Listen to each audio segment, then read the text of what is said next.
South African nursing stalwart, Sister Kholeka Tunyiswa, who passed away in Salaam, will be laid to rest in Gqeberha today.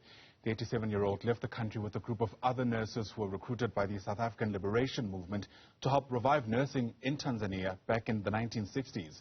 This was at the behest, we're told, of then-President Julius Nyerere. Her body was cremated during a private ceremony on the 6th of March this year, with her remains now flown to Gqeberha, where we understand her burial will take place. Newzroom Afrika's Siphosethu Booi is watching the story and joins us now live. And Siphosethu, it sounds like a history-rich story. A few people may know about Sister Kholeka, so perhaps tell us a bit more about who she was and the role she played.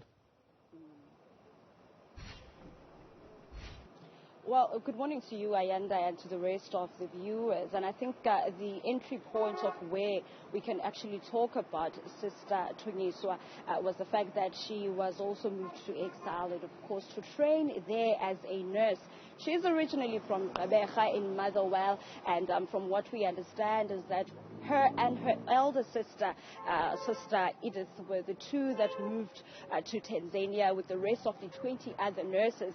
And furthermore, Ayanda, from what we understand, is that in conversation with her family, including her children, she always iterated the fact that she wants to be buried in Gqeberha, where the rest of her family, her parents, as well as her siblings, lie. So this particular event today is a very emotional one for the family, but most importantly, it marks a great journey of her history as far as the apartheid regime, a history of South Africa is concerned, and also just the role that these particular nurses played back in the days. And you remember that, Ayanda, back in the days, the professions like nursing were quite important, especially for the liberation struggle icons at the time. And furthermore, we also understand that those conversations she kept having with her family with regards to her final resting place being here in Gqeberha, and of course some of those colleagues she used to work with are also in attendance here today at the Gqeberha Hall. That's where the official funeral is now going to be held, and of course it's currently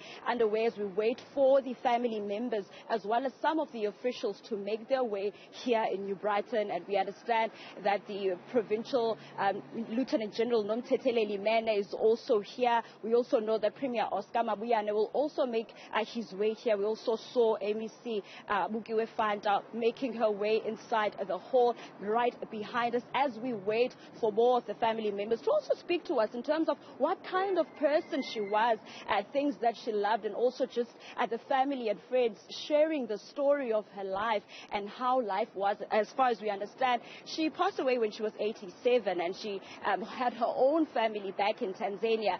But the fact that she was born and bred in Gqeberha just highlights just the love she had for her family, and also just, of course, preserving her history and her roots, and making sure that her family also respects those commands, those last words and interactions, of course, from what I understand, they had with their mother, the kids in particular, talking to them about that issue of wanting to be buried here in Gqeberha. So throughout the day today, Ayanda, we will see family, friends speak about the type of person she is. We get to understand also her role, her strong role that she played as far as our history is concerned. And these are the type of stories that need to be told, more especially in towns like Gqeberha, rich in culture as far as the history of this particular country is concerned. You remember just last week we were here and we're hearing stories of the people of New Brighton speak about the many achievements and the heroes.